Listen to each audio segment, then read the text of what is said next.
생생하게 상생하며 YTN 라디오 생생경제. 안녕하세요. YTN 라디오 생생경제 김혜민입니다. KB 하나은행 노사가 오늘 노사공동 TFT를 출범했습니다. 2015년 9월 하나은행과 외환은행이 통합해서 KEB 하나은행이 됐죠. 이후 급여나 복지제도가 통합되지 않아 직원들의 출신은행에 따라 제도를 각각 달리 적용해 왔다고 합니다. 그 안에 대립과 갈등이 있다는 건 말할 것도 없겠죠. 앞으로 TFT를 통해 급여, 인사기준 등 명확한 기준을 마련하겠다고 하는데요. 회사 다니면서 가장 예민한 것이 바로 이 월급과 승진입니다. 누구나 이해할 수 있는 기준에 따라 공정하게 진행되지 않으면 당사자는 물론 구성원 모두 봄철에 내린 우박처럼 전혀 반갑지 않다는 걸 꼭 기억해 줬으면 좋겠네요. 오늘 같이 말이죠. 2018년 5월 3일 YTN 라디오 생생경제 지금 시작합니다.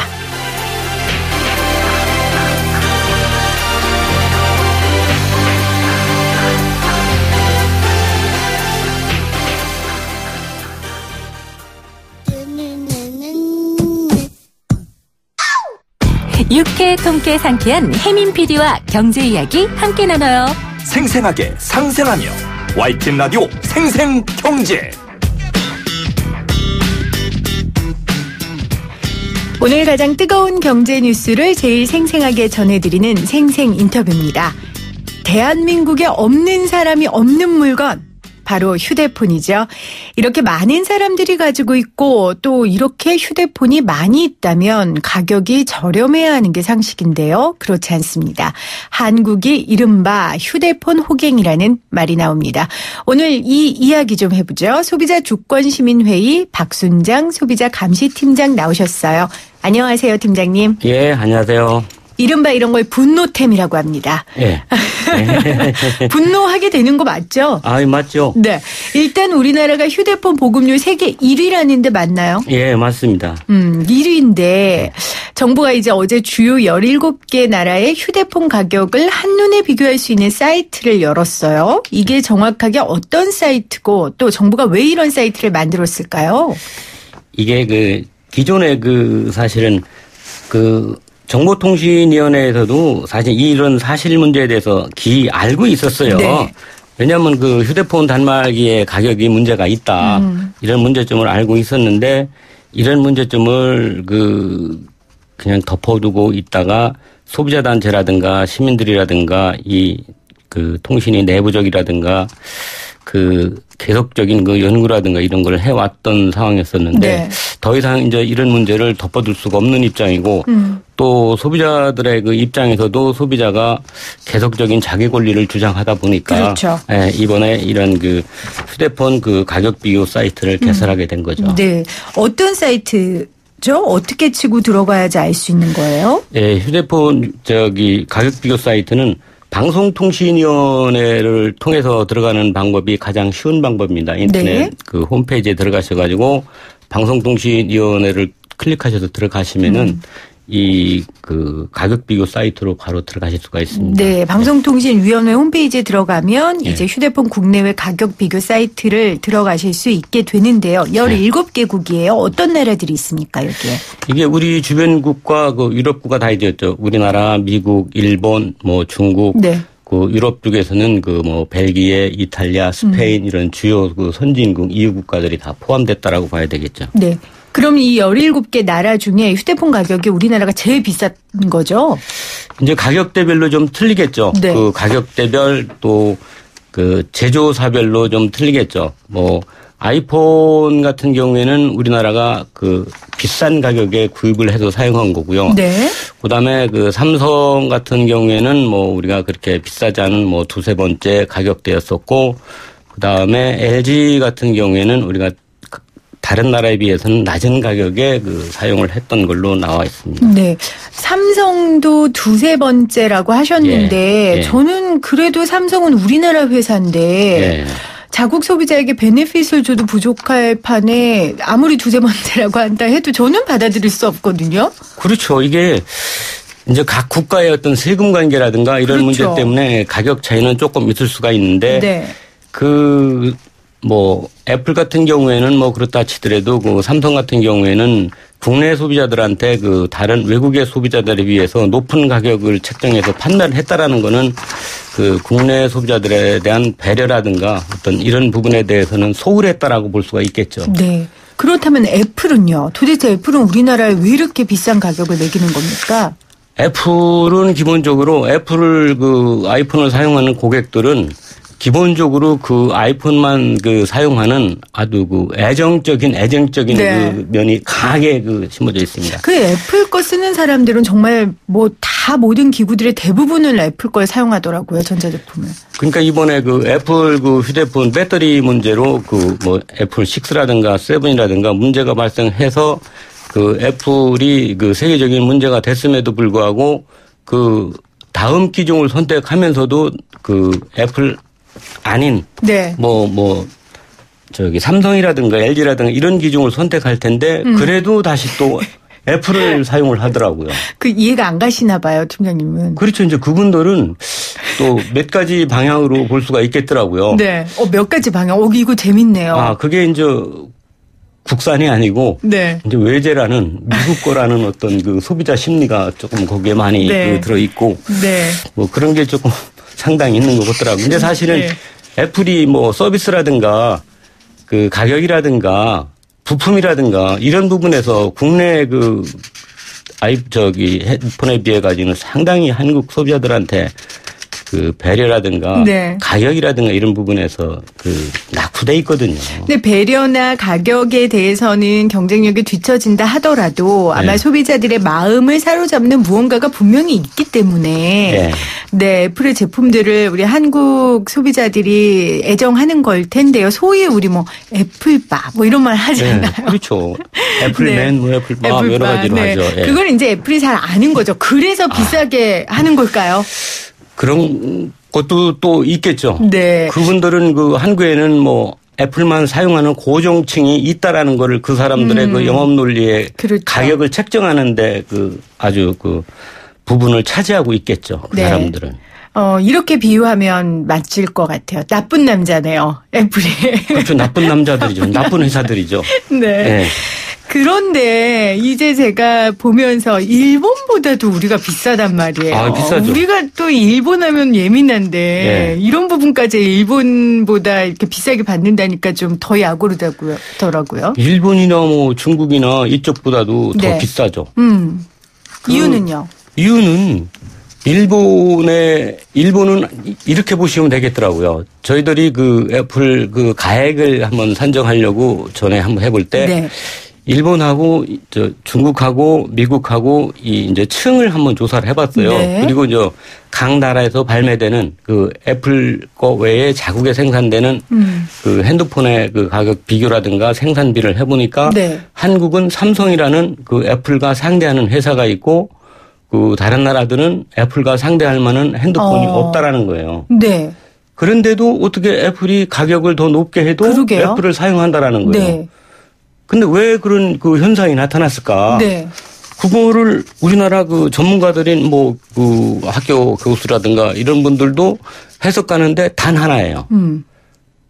애플바. 근데 그게 왜 그러느냐? 네. 근데 그거는 이제 애플에 사용하는 그 안에 뭐 게임이라든가 네. 뭐 카메라라든가 어떤 그 안에 그런 부분이 어플에서 그 국산 그 삼성 거와는 네. 약간 차별성이 약간 있는 게 좀 네. 있습니다.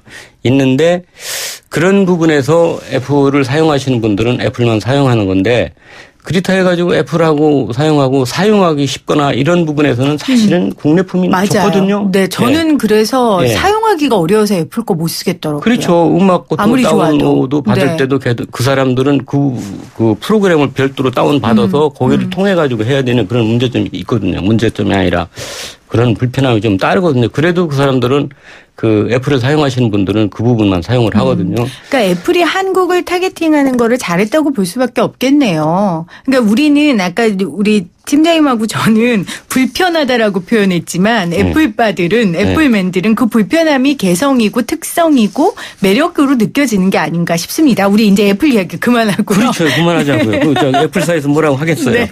예. 네. 휴대폰 신제품이 100만 원이라고 한다면 네. 이제 소비자단체에서 파악하기에는 어떤 구조로 이 100만 원이 책정됐다고 보세요? 요거를 조금 저희가 이해를 하면 네. 좋을 것 같습니다.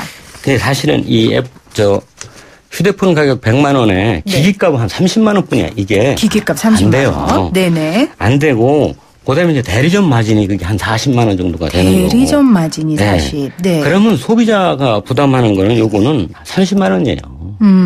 이걸 한 24개월, 2만 원 24개월 해가지고 요거를 뭐 깎아주고 어떻게 해주는 건데. 네.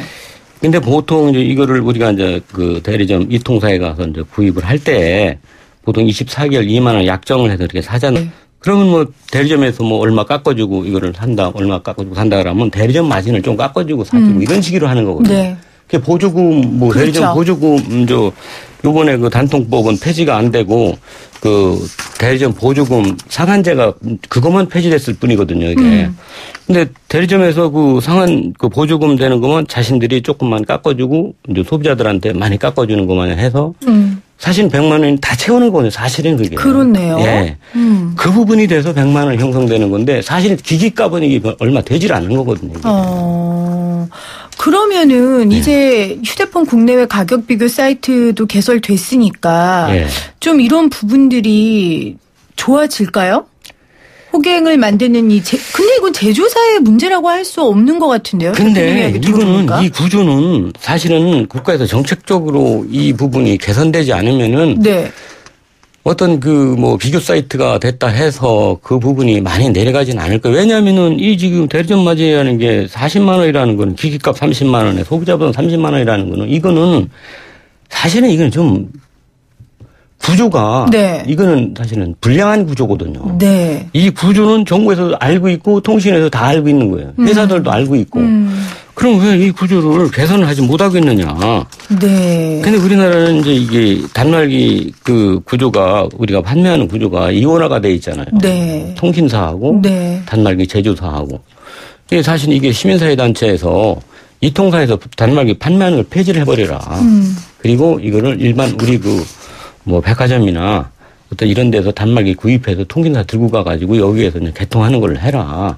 이런 제도로 시행을 하게 되면은 소비자들은 그렇게 된다라면 비교 사이트가 개설이 된다 하더라도 비교가 되면은 상당히 많은 도움이 되겠죠. 그렇네요. 그러니까 뭐 F사한테만 뭐라고 한 게 조금 미안해질 지경이네요. 지금 얘기를 들어보니까요.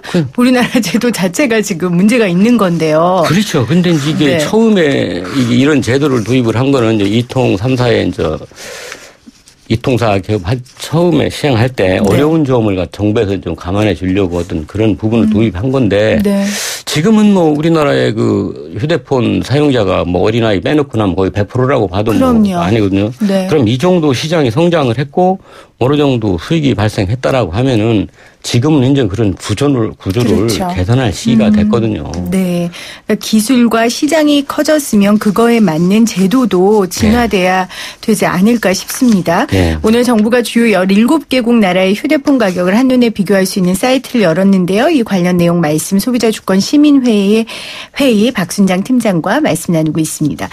이 소비자주권시민회의가 소비자 권리에 대해 굉장히 적극적으로 나서는 단체입니다. 아까 우리가 애플 이야기도 했지만 사실 이 애플이 고의적으로 배터리 성능 저하시켰다는 내용으로 애플을 고발하시기도 하셨어요. 이게 어떻게 지금 진행되고 있는지 궁금합니다. 그게 애플 휴대폰의 배터리가 용량이 저하가 되면 배터리가 자동으로 전원이 꺼지면서 통화가 안 되고 그 다음에 모든 휴대폰으로서의 기능이 상실되는 그런 문제점으로 인해 가지고 아이폰 6하고 7 가진 분들이 많은 불편이 겪고 또 휴대폰으로서의 기능을 상실하다 보니까 엄청난 손실도 있고 또 아이폰이 이게 기능이 다 돼서 이제 다른 핸드폰을 사라고 하는구나 해가지고 다른 휴대폰을 구입하게 돼서 구입 비용도 손실을 보고 이런 여러 가지 문제점으로 인해 가지고 소비자들의 피해를 어느 정도 보전을 해보자 해서 그에 따른 피해자들을 모집을 해서 이제 민사 소송을 하게 됐고요. 그 다음에 그런 부분을 아이폰 운영진들이 알고 있으면서 이 휴대폰을 발매를 했고 또 업그레이드를 11.2.1이라든가 10.2.3이라든가를 하면서 소비자의 동의 없이 그 했다라는 거는 이게 그 소비자들의 그 어떤 그 컴퓨터의 업무방해 재물 손괴죄다 해서 작년 그 1월에 저희들이 그 서울지방검찰청에 형사 고소를 하게 됐습니다. 고발을 하게 됐습니다. 예. 지금 2차 소송을 준비하고 있고 한 약 300여 명의 참여 인원이 모였다고 제가 알고 있는데요.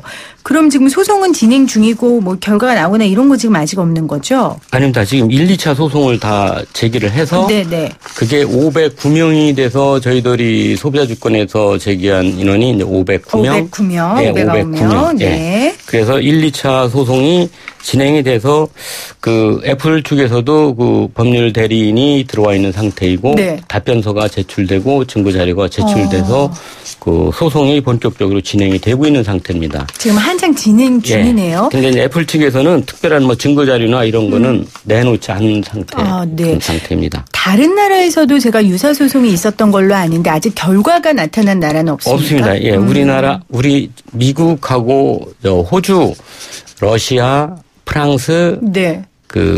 그렇게 진행이 되고 있습니다. 그렇군요. 지금. 예.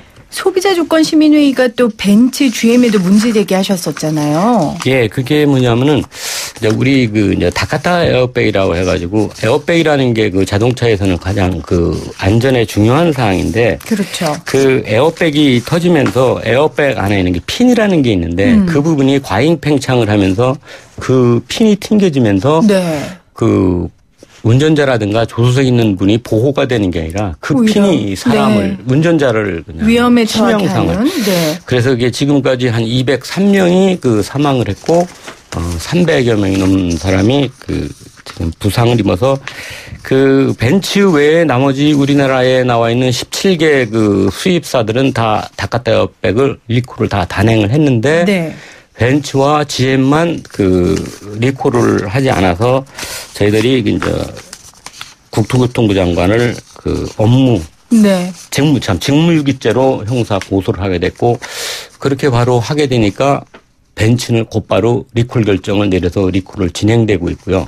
GM은 아직 답을 주지 않고 GM, 있죠. 예. 문제는 이제 GM이 GM 차량의 다카타 에어백을 장착한 차량들이 거의 이제 서민들이 2003년에서 한 2008년 사이에 장착한 차량들이거든요. 네, 네. 이 차량들은 사실상 지금 중고 차량 시장에서 300만 원에서 한 600만 원 가는데 서민들이 타는 차량들이거든요. 그렇죠. 네. 이 차량에 그런 위험한 에어백이 장착돼 있음에도 불구하고 이 GM은 그 차량에 대한 리콜을 전혀 진행하지 않고 또 GM은 우리나라 외에 다른 자국이라든가 다른 외국의 다카타 에어백을 장착한 차량에 대해서는 그러게요. 리콜을 다 진행을 하고 있거든요. 미국, 중국, 네. 일본, 네. 호주, 캐나다 GM은 자동차 리콜을 네. 마쳤거든요. 네. 그럼 저는 이쯤에서 이런 생각이 들어요. 도대체 우리나라에만 왜 그래? 이런 말이 나오는데 이렇게 제가 생각하는 게 과장된 생각입니까? 아닙니다. 그거는 우리나라가 사실은 여러 가지 문제가 뭐냐면은 우리나라는 다국적 기업들이 기업 활동을 하기에 가장 좋은 나라가 우리나라는 집단 소송법이라는 네. 그런 법제도도 없고 소비자 관련 법조항도 강제조항이라든가 이런 부분이 없기 때문에 어떤 문제점이 발생하더라도 개개인이 소송을 해서 소비자의 권리를 찾아야 되는 어떤 그런 허점이 있다 보니까 네. 다국적 기업 국내에 들어와 있는 다국적 기업들의 어떤 문제점이 발견된다 하더라도 개개인이 문제 있으면 소비자인이 소송해서 피해를 보상을 해라. 미국과 같이 전체 어떤 단일한 문제점이 있으면은 한 사람만 소송을 해도 같은 문제점이면 다 같은 네. 보상을 받는 그런 입장이거든요. 근데 우리나라는 그런 부분이 없기 때문에 네네. 이 GM이라든가 벤츠라든가 또 애플이라든가 이런 부분들이 다 그런 생각들에서 국내 소비자를 홀대하는 것이 아닌가 저희들은 그렇게 보고 있거든요. 우리 지금 팀장님 말씀하신 것처럼 다국적 기업이 활동하기 가장 좋은 나라는 결국은 소비자 주권이 제대로 보장되지 않는 나라라고 말할 수도 있겠네요. 예, 그래서 맞습니다. 팀장님 말씀하신 것처럼 또 소비자주권시민회의가 이렇게 행동하는 것처럼 적극적인 행동, 권리 찾기가 필요하다고 생각이 듭니다. 오늘 인터뷰 감사드립니다. 예, 고맙습니다. 지금까지 소비자주권시민회의 박순장 팀장이었습니다.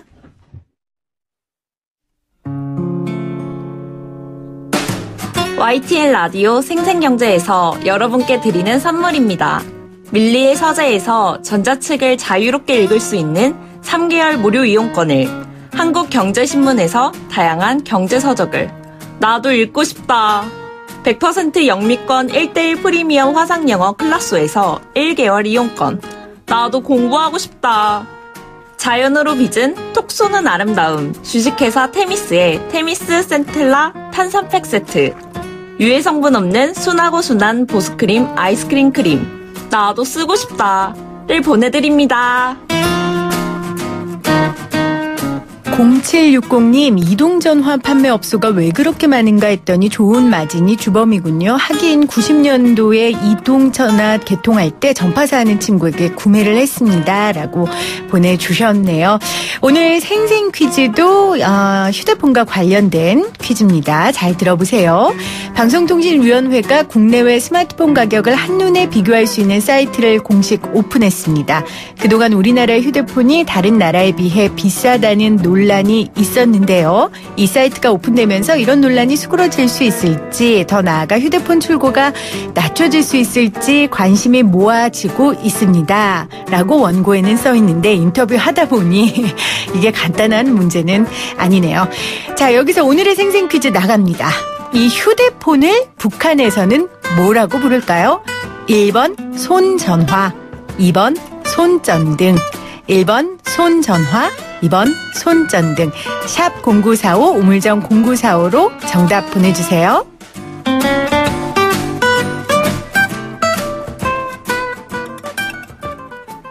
생생하게 상생하며 YTN 라디오 생생경제는 방송통신위원회의 방송통신발전기금을 지원받고 있고요. 포스코와 함께합니다. 저는 2부에 다시 올게요.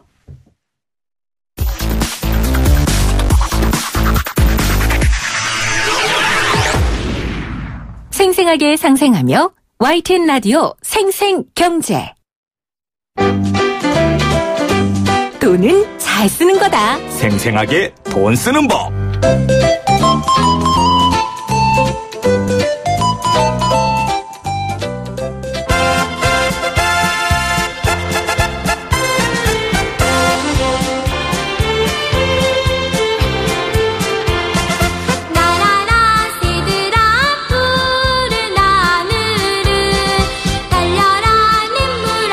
올해도 어김없이 그날이 왔습니다. 5월은 잔인한 달입니다. 어버이날과 어린이날이 있으니까요. 가정 경제에 아주 심각한 타격을 주는 달입니다. 하지만 가정이 함께할 수 있어서 행복한 달이기도 하죠. 오늘 생생하게 돈 쓰는 법, 5월 가정의 달을 지혜롭게 보내는 방법 함께 이야기 나누겠습니다. C&I 소비자연구소 조유미 대표님 나오셨어요. 안녕하세요. 네, 안녕하세요. 네, 반갑습니다. 반갑습니다. 네. 대표님은 어린이날 네. 선물 졸업하셨죠? 아, 저는 이제 아이가 없어가지고요. 네. 어버이날 이제 호르몬이가 계세요. 네. 그쪽이 이제 이번 달에 해결해야 될 과제입니다. 저는요. 네. 이번 주 월요일이 저희 엄마 생신이셨고요. 네네. 자, 5월 5일 어린이날. 네. 아이 2명이 있습니다. 아이 5월 8일. 페이스북에서 계속 보고 네. 있습니다. 5월 8일 네. 어버이날 너무 행복하게 양친 살아계시고요. 두 분 살아계시고요. 저희 시어머니도 계시고요. 네. 그래서 장기 지출 계획을 좀 수립해 놓으셔야 될 것 같은데요. 5월이 아주 잔인한 달입니다. 그래서 네네. 좀 어떻게 보내야 될지 이야기를 좀 나눠봐야 될 것 같은데요. 네. 어린이날 선물 도대체 몇 살까지 줘야 됩니까? 그 조사 전문기관에서 네. 이제 조사한 게 하나 있는데 사실 이건 세뱃돈에 관련돼서 했어요. 그랬더니, 여기서 조사한 거는 독립하기 전까지는 어린이 아니냐. 독립하기 전까지요? 네. 그러니까 네. 대학 다닐 때까지는 세뱃돈 줘야 된다. 이건 세뱃돈이니까 조금 다른데요. 어린이날은 조금 더 연령이 낮은 것 같아요. 그래서 네. 전체적으로 보면은, 우리가 이제 한 6세 정도까지를 이제 영유아. 네, 영아를 보통 만 3세까지 보고요. 네. 그 다음에 6세까지를 이제 만 6세까지를 유아라고 보통 하고, 그 다음에 이제 초등학교 저학년부터 해서 초등학교 졸업할 때까지. 네. 그때가 이제 소아예요. 소아. 그래서 요때까지를 보통 어린이로 대체로 보고 있는 것 같은데, 그리고 이제 막 설왕설래 할 때는 우리 법대로 합시다 하잖아요. 근데 법마다 다 연령층의 네. 차이가 있습니다. 그래서 보통 청소년을 규정하는 법은 기본법에 보면은 14세에서 19세 뭐 이렇게 하기도 하고요. 네. 청소년 기본법에는 24세까지 청소년을 보고 네. 형사법상에는 그러니까 미성년자라서 형사 처벌이나 이런 것들 감경하는 그런 대상은 14세까지 또 청소년으로 굉장히 많이 달라요. 그냥 그 어떤 개그 프로그램에서 그런 얘기 했잖아요. 산타 할아버지 존재 믿을 때까지만 어린이날 선물 주자. 그럼 연령이 점점 낮아질 것 같은데 요새 아이들은 워낙 지적 수준이 우리 세대랑 달리 굉장히 발달돼가지고 굉장히 어린 나이에서도 그 사실을 인지하는. 아니 근데 대표님 이 생각해 보세요. 예전에는 사실 어린이날이 그때 정말 특별한 날이어서 선물을 줬는데 요즘은 부모들이 선물을 얼마나 많이 사줍니까? 그렇습니다. 평소에. 그러니까 특별히 어린이날 선물을 사줄 필요가 없다고 이 엄마 강력하게 주장하는 바이지만. 아니 그래서 제가 아는 어떤 엄마는 초등학교 딱 들어갈 때 아이를 앉혀놓고 심각하게 얘기를 하셨대요. 이제부터 너는 다 자랐으니 더 이상 어린이가 아니다. 네, 그래서 어린이날은 앞으로 선물이 없다. 그렇게 딱 그 입학 선물하면서 딱 그렇게 얘기를 했대요. 그때 뭐 대체로 그 상태로 지금 한 3년 정도 무난히 가고 있다고 얘기를 하시더라고요. 좋은 모델이시네요. 저도 이제 매년 어린이날 선물을 준비하면서 이제 이런 생각을 해요. 다른 집 뭐 했나? 왜냐하면 그런 질문 굉장히 많이 하세요. 네. 그래서 최근 몇 년 동안 부동의 이 어린이날 선물의 베스트 몇 뭐 이런 거 좀 찾아봤는데 저는 못 찾았거든요. 혹시 그런 게 있어요? 그 삼시를 얘기하는데요. 삼시. 사실은 약간 좀 마케팅 차원에서 개발된 용어라는 생각이 들긴 합니다. 첫 번째 시가 캐릭터예요. 캐릭터. 네, 캐릭터는 뭐 요새 어른들도 좋아하잖아요. 그래서 아이들 다 캐릭터 완군이 뭐 이런 거 굉장히 많이 선호하니까 캐릭터 선물. 그다음에 컬렉팅 완구 이렇게 얘기를 하는데요. 여러 가지 종류들을 이렇게 시리즈로 모아가는 완구류. 이거 잔인합니다. 잔인합니다. 이거 잔인해요. 하나 산다고 해결될 문제가 아니에요. 여러 개 사서 그걸 또 합쳐요. 그렇습니다. 네, 컬렉팅 완구. 또 하나 잔인한 게 있어요. 콘솔 게임이라고 하는 건데요. 이게 뭐냐면은 게임기. 그래서 이제 TV나 모니터랑 연결해가지고 아이들이 게임할 수 있도록 하는 건데. 이거는 저 어렸을 때도 있었던 것 같은데. 이게 80년대에 유행하기 시작해가지고 좀 주춤하다가 최근에 다시 붐을 일으키면서 하는데 사실 비용도 꽤 만만치 않고요. 뭐 14만 원에서 15만 원대가 기본으로 하고 있고. 게임이 또 이것도 시리즈로 계속 새로운 업그레이드된 게임들이 나오기 때문에 얼마나 부지런들 하신지. 그리고 다 찾습니다. 그래서 그걸 사야 됩니다. 그래서 이 세 가지 삼시가 아주 뭐 부동의 인기 1순위다 이렇게 얘기를 하는데 사실은 전부 한 번 사고 끝나는 게 아니라 지속적으로 반복 구매를 해야 되는. 그래서 야 이게 약간 마케팅 차원에서 만들어진 말이 아닌가 하긴 하는데 아이들이 좋아하는 건 사실입니다. 화요일이죠. 저희 뽀로로 만든 그 대표님이 나오셨어요. 뽀로로 아빠 최종일 대표님. 이제 그분에게도 제가 같은 말씀을 드렸는데 우리나라는 경제 상황과 상관없이 이 어린이와 관련된 물건들, 자식과 관련된 상품들은 뭐 불황을 안 타잖아요. 불황을 안 타는 대표적인 게 그 아이들에 대한 것과 건강, 미용에 대한 거. 이거는 굉장히 경제 수준이 좀 어려워져도 계속적으로 증가하고 있는 소비 분야 중에 하나입니다. 그래서 이제 어린이들은 이제 특히 자녀가 줄어들고, 그러니까 이제 집중해서 예전에 많던 자녀에서 적은 자녀 수로 집중해서 뭔가 들어가니까 이제 계속적으로 새로운 뭔가가 개발이 되는 시장이라고 볼 수가 있죠. 그래서 5월이 우리 소비자에겐 잔인한 달, 그리고 마케팅을 하거나 물건을 판매하시는 분에게는 뭔가 이제 확실하게 기쁜 달. 오늘 5월 맞이해서요. 우리 가정의 달 어떻게 지혜롭게 생생하게 돈을 쓸 수 있을지 C&I 소비자연구소 조은미 대표님과 말씀 나누고 있는데요. 그렇다면 그래도 우리 자녀를 위해 쓰는 돈, 부모님을 위해 쓰는 돈이니까 돈도 돈이지만 좀 의미 있는 선물. 그런 걸 좀 주고 싶은 욕심도 있거든요. 그렇지만 그래도 일단 가장 비싼 고가의 상품부터 우리가 좀 살펴보고 한번 해보면 될 것 같아요. 고가의 어린이날 선물. IT 제품을 이제 첫 번째로 꼽을 수가 있는데요. 사실 이제 요새 아이들이 뭐 IT 제품 뭐 얼마나 대단히 쓰겠냐 하는데 아주 대표적으로는 이제 노트북이나 스마트폰 뭐 이런 건데요. 초등학교 입학하면서 노트북을 이제 선물로 이제 주는 경우들도 있고 그때 못 줬다 그러면은 그 초등학교 시기에 어린이날에 선물로 네. 이제 많이 나가는 걸로 돼 있고요.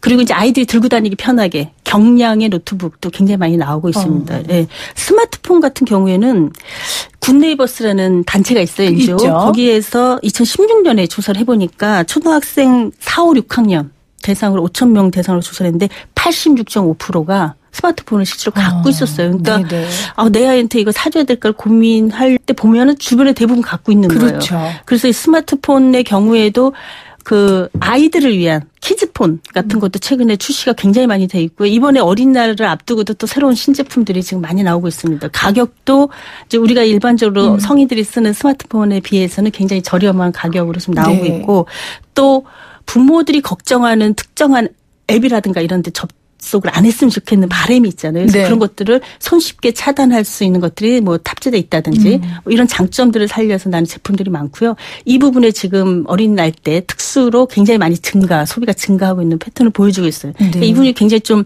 고가의 제품이다라고 볼 수가 있죠. 네네. 요즘 초등학교에서는 그 노트북으로 교과서를 대신해서 공부를 하는 장면들도 종종 보이더라고요. 그렇습니다. 그리고 사실은 이제 다양한 동영상이나 뭐 유튜브를 통한 동영상이나 이런 것들을 검색해서 활용하고 뭐 이런 것들이 저희 때보다 훨씬 더 어린 연령에서 시작이 되기 때문에 활용도가 굉장히 다양해지고 있다 이렇게 볼 수가 있어요.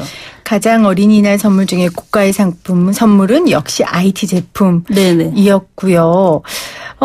그런데 이제 이거를 아이들이 갖고 있기는 하지만 그렇다고 이거를 사줘야 하나라고 고민하는 부모님들이 굉장히 많거든요. 그렇습니다. 그럴 때 좀 고려해야 될 점이 있을까요? 이제 두 가지 이제 양쪽의 입장들이 좀 있다고 보아지는데요. 우리나라 같은 경우에는 특별히 아이들의 어떤 감시나 보호 기능을 위해서 스마트 기기를 좀 활용하는 이런 것에 대한 허용이 훨씬 더 이제 많이 이제 부모님들한테 인식이 있어요. 그 반대편으로 보면은 예를 들면 독일 같은 경우 예를 들면요. 아이들한테 스마트워치를 강제로 착용시켜서 그 아이가 하루에 어떻게 동선을 움직이는지를 감시하는 것을 금지하는 그런 법령을 내기도 해요. 아동인권을 침해하는 거다. 네네. 아이가 자유롭게 다녀야 되는데 24시간 부모의 감시하에 있는 것이 오히려 그 아동의 인권을 침해하는 거다. 이렇게 주장하기도 하거든요. 근데 우리는 이제 그런 주장하기에는 여러 가지 이제 사회적으로 불안 요소들이 있으니까 아이가 어디 있는지를 이제 정확히 알고 싶어 하는 것 때문에 이제 이런 IT 기기들을 활용해서 하는 것들이 굉장히 많아지고 있고 그리고 또래 문화가 굉장히 일찍 형성이 되는 특징이 있습니다. 그러니까 아까 유튜브 말씀을 드렸지만 유튜브 보면은 예전에 유튜브를 뭐 어느 정도 성인이 돼서 뭐 특정한 주제 가지고 뭐 정치 평론을 한다든가 이런 데 활용됐는데 지금은 굉장히 소소한 일상들 자기가 뭐 숙제를 한다든지 뭘 만든다든지 이런 것들을 아이들이 만들어서 올리는 영상들이 굉장히 많아지고 있어요. 그러니까 일종의 또래 문화를 형성할 때 우리 아이는 거기서 빠지게 되는 불안감. 네. 이런 것 때문에 또 이제 사줄 수밖에 없지 않느냐 이제 이런 생각들 많이 하시는 것 같고요. 근데 어쨌든 이제 뭐 대부분 많이 갖고 있으니까 80-90% 이상 갖고 있으니까 사준다 하더라도 일정한 사용에 대한 규칙을 아이와 함께 정하는 거 이런 거 굉장히 중요하고 또 사실은 게임 하지 마라, 스마트폰 쓰지 마라, 뭐 PC 오래 하지 마라, 그리고 뭘 하지 마라라고 강조하는 것보다 그 시간에 다른 거에 집중할 수 있는 사람과의 관계라든가 자연 속에서 뛰어논다든가 이렇게 긍정적인 어떤 자극을 줄 수 있는 거를 많이 해주는 거. 이것이 뭘 하지 말라고 얘기하는 것보다 훨씬 효과적이라는 거예요. 이런 노력들 속에서 우리가 적정하게 이제 아이들의 사용을 좀 조절해 줄 필요는 있겠죠. 네. 보통 아이들이 좋아하는 건 중독성들이 다 있는 거기 때문에요. 우리 대표님 말씀하시는 것처럼 하지 마라라는 말은 안 먹히고요. 그 기쁨보다 더 큰 기쁨 아니면 또 다른 차원의 즐거움을 느낄 수 있도록 아이들의 그 방향을 전환시켜 주는 게 굉장히 중요한 것 같아요. 그래서 조금 직접 만들 수 있는 장난감, 뭐 자연과 좀 같이 하나 될 수 있는 그런 물건들, 선물들 그런 게 좀 있을까요? 그 초등학교 입학 전은 보통 이제 소 근육이 발달하는 시기다 이렇게 얘기하거든요. 그래서 이제 계속 두뇌를 자극하면서 손으로 많이 뭘 움직일 수 있는 거 이런 것들을 주로 많이 권하고 있는데요. 다양한 교구 세트라든가 블럭 장난감이라든가 이런 것들이 이제 아이들의 발달에 도움이 된다 이렇게 얘기를 하고 있고요. 초등학교 이제 들어간 다음에는 이때는 사고력이 발달하고 또 언어 능력이 굉장히 발달할 때 네. 창의적인 자기 생각 그리고 선호가 분명해집니다. 내가 좋아하는 거, 싫어하는 거, 갖고 싶은 거, 그렇지 않은 거 이런 것들이 그러니까 아이와 충분히 뭘 필요로 하는지에 대한 이야기를 하면서 좀 더 창의적인 것들을 발달시킬 수 있는 선물 이런 것들을 좀 권하고 있는데요. 최근에 그런 종류 하나로 이제 액체 괴물이라고 하는 게 있어요. 그게 뭐냐면 약간 장난감 젤리 같은 건데 주물럭주물럭 하면은 부드럽게. 네, 아이들이 굉장히 좋아하죠. 굉장히 좋아합니다. 색깔 여러 가지 있고 뭐 다양한 거 만들고 청소하기 거의 힘들어요. 작품 수준의 뭘 만들기도 하더라고요. 네. 이게 원료가 붕산데 굉장히 다양한 화학물질이 사실 그 안에 들어있고요. 맞아요. 만지다가 좀 잘못되면은 그 화학적인 화상을 입을 수도 있어요. 그리고 버릴 때 어떻게 버리는지 혹시 아세요? 그냥 통째로 그냥 물컹물컹한 채로 버리세요? 그렇게 버렸는데요.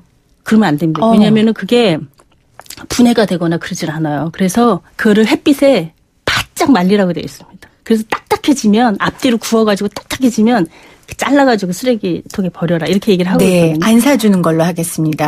근데 이제 창의력이 우리 옛날에는 사실은 찰흙이나 뭐 밀가루 이런 걸로 썼잖아요. 맞아요. 아니 그냥 흙 있잖아요. 우리 흙 만지면서 참 재밌게 놀았는데. 우리 어렸을 때 버려진 병뚜껑 가지고도 맞아요. 요즘엔 얼마나 잘 놀았는데. 네, 맞습니다. 그래서 이제 이런 것들이 장점이 있고 편리하고 뭐 재미있고 하지만 하여튼 여러 문제도 있을 수 있다. 그리고 관리 체계나 이런 게 아직 명확하지 않다라고 하는 걸 고려해서 좀 보시면 좋을 것 같습니다. 네. 오늘 어린이날 선물 알아보고 있는데요. 그런 것 같아요. 선물을 사주는 것도 그냥 부모가 즉흥적으로 아이가 원하는 걸 무조건 사주는 것보다는 이런 날 정말 아이가 원하는 것 하나를 기쁜 마음으로 사주고 또 때로는 성취감을 느끼게 해서 이렇게 뭐라 그럴까요? 보상의 대가로 또 사주는 거 이런 좀 지혜들이 필요하지 않을까. 그게 정말 돈을 잘 쓰는 법인 것 같아요. 저는 이제 이런 생각도 좀 드는데요. 우리가 아이가 원하는 선물을 물건으로 주는 게 사실 제일 간단한 방법이에요. 그러니까 그건 사실 어른들이 편한 방법이죠. 맞아요. 네. 근데 아이들은 사실은 부모님하고 즐거운 시간을 가지고 추억이 되는 뭔가를 하고 좀 더 이제 새로운 어떤 창의적인 문화를 경험하고 이런 것들을 원하는 게 훨씬 더 많다고 생각이 들거든요. 근데 그러려면 준비도 해야 되고 어디로 가야 되고 막 힘들고 오히려 돈도 더 많이 들고. 맞습니다. 그러니까 이제 선물을 주게 되는 건데 우리가 너무 파티 문화 이런 게 너무 약해요. 전체적으로 성인들도 그렇고. 그래서 뭐 예를 들면 미국의 할로윈처럼 어린 날에는 우리가 다 가면을 쓰고 뭐 재밌게 동네에서 논다든가 이런 좀 문화적인 이런 프로그램들이 좀 많이 나오고 선물 대신에도 그 누구나 다 그런 걸 즐길 수 있는 그런 것들이 좀 생기면 어떨까. 아이가 없는 사람 입장에서. 아니요, 맞습니다. 가치 있는 데에 돈을 쓰는 것처럼 생생하게 돈 쓰는 법 가장 좋은 게 어디 있겠습니까? 말씀하신 데 되게 동의하고요. 또 제가 그냥 팁을 드리면 중고로 장난감을 사는 것도 굉장히 좋아요. 아이들이 금방 실증 내기 때문에요. 그리고 장난감을 요즘은 빌려주는 데도 굉장히 많이 있습니다. 많아요. 그래서 그런 것들 한번 찾아보시면 굉장히 좋을 것 같습니다. 어린이날 지나자 3일 후면 어버이날입니다. 그냥 지나칠 수 없는데 대표님은 어머니께 어떤 선물 주로 하세요? 저는 이제 홀어머니시라서 이제 밖에 다니시는 게 조금 힘들 수가 있어서 여행을 그때는 하여튼 뭐 짧게든 길게든 여행을 준비해서 선물로 이제 여행을 드리는데 사실은 아무리 좋은 여행을 해도요. 선물만 덩그러니 하면 이게 눈치 없다 그러십니다. 항상 현찰과 같이 선물이 들어요. 현찰? 그렇게 하고요. 카네이션 같은 경우는 몇 년 전부터 금지령이 내렸습니다. 왜냐하면 예전에 카네이션을 어렸을 때는 만들었으니까 그나마 감동이 있었는데 그다음부터는 이제 뭐 돈 들여서 이렇게 그렇다는 걸 하잖아요. 최근에는 뭐가 생겼냐면 브로치 같은 카네이션이 생겨서 카네이션을 이렇게 한번 달면은 그게 없어지지가 않고 계속 쌓이는 거예요. 그래서 어느 날 보니까 다양한 모양의 카네이션 브로치가 한 열 몇 개가 쌓여 있는 거예요. 그래서 그때부터 앞으로 카네이션을 가꾸지 말아야 딱 하시더라고요. 그것도 금지령이 내려지셨네요. 그러니까 어른들도 부모님도 이제 조금 실질적으로 내가 필요한 거 이런 거를 받고 싶으신 건데 건강보조식품 선물로 하는 분들 굉장히 많으세요. 우리나라가 또 이 건강보조식품 시장이 대단히 크잖아요. 대단히 큽니다. 그리고 가장 대표적인 사실 어버이날의 아이템인데 그래서 오늘 이제 우리가 보조식품 얘기하는 보조식품 이렇게 표현하는데 사실은 정확한 표현은 건강기능식품이고요. 건강기능식품. 건강기능식품은 국가로부터 식약처로부터 기능성이나 안전성을 인정받아서 그 마크를 부착할 수 있도록 허가된 제품을 얘기하는 거고요.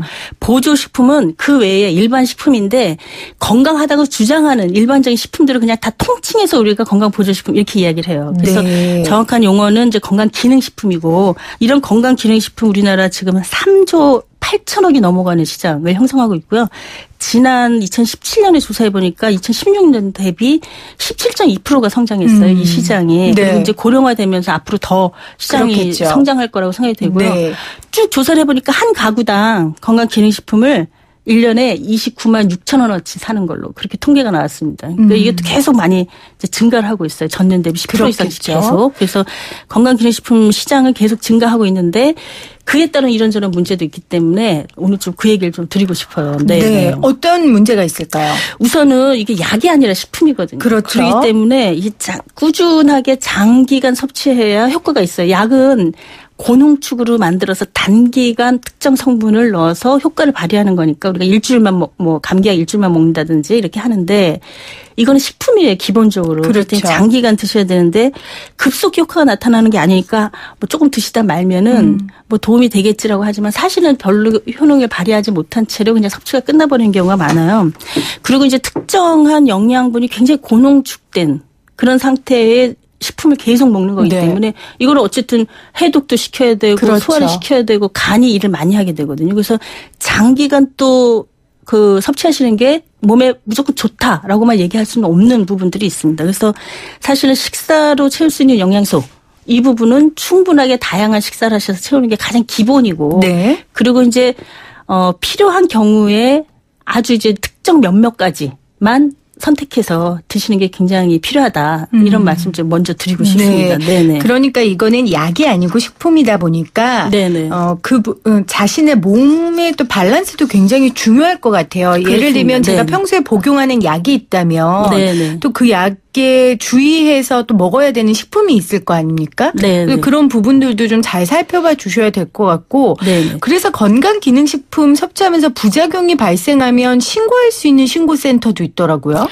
그렇습니다. 신고를 지금 해서 계속 그 축적을 해놓고 있어요. 그래서 어떤 건강기능식품에서 주로 부작용이 발생하는지라고 하는 것에 대해서 국가적인 통계를 내고는 있는데 문제는 뭐냐면은 이게 그 건강기능식품 때문인지 다른 요인이 있어서인지를 구분을 해줘야 되잖아요. 그러려면 한 사람 한 사람의 케이스별로 이걸 다 분석을 해야 되는데 거기까지는 못하고 그냥 내가 그걸 먹은 다음부터 이런저런 부작용이 생긴 것 같아요라고 주관적인 하는 정도, 주관적인 정보 정도를 축적해 놓는 거를 지금 하고 있습니다. 그래서 전화번호가 1577-2488이에요. 그래서 건강기능식품 드시다가 내가 좀 이상한 것 같다라고 하면은 1577-2488 전화하시거나 또는 건강기능식품 부작용 추적 사례 신고센터라고 하는 게 홈페이지에 만들어져 있습니다.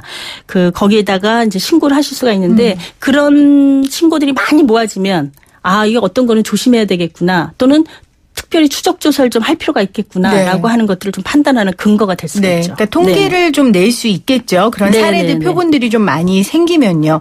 아무튼 어버이날 가장 많이 지금 나가는 건강식품은 일단은 그 유산균.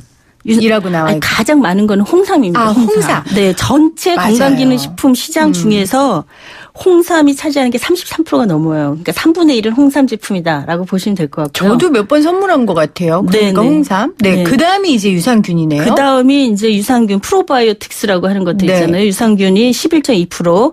그 다음이 종합 비타민. 비타민류들은 집에서 굉장히 많이 드시기 때문에 9.6% 되고요. 단일 비타민, 예를 들면 뭐 비타민 C, 비타민 D, 또 비타민 E, 뭐 항산화 효과에 따라서 비타민 E 같은 거 많이 드시는데 그런 경우가 한 6.7% 정도가 상위권 차지하고 있고요. 특별히 이제 어버이날 때 어르신들을 위해서 많이 나가는 그런 제품들 중에 대표적인 건 뼈 건강에 도움이 된다는 거예요. 글루코사민 뭐 이런 제품요. 근데 이것도 약간 유행을 탑니다. 한동안 글루코사민이 엄청 유행하다가 오메가3가 또 한동안 다 먹어야 되는 것처럼 온 국민이 다 먹어야 되는 것처럼 그랬다가 지금은 어떤 시장으로 좀 옮겨왔냐면은 아주 극미량이 필요로 하지만 잘 섭취가 안 될 수 있는 미량의 미네랄 성분들, 뭐 셀레늄 이런 거, 그다음에 뭐 특별히 눈 건강에 도움이 된다 하는 특정한 거 이런 것들이 이제 지금 많이 늘어나고 있는 그런 중에 있습니다. 오늘 5월 맞이해서요 어린이날 그리고 어버이날 우리가 어떻게 하면 생생하게 돈 쓰고 또 의미 있게 선물할 수 있을지 CNI 소비자연구소 조윤미 대표와 말씀 나눴습니다. 고맙습니다. 네, 고맙습니다.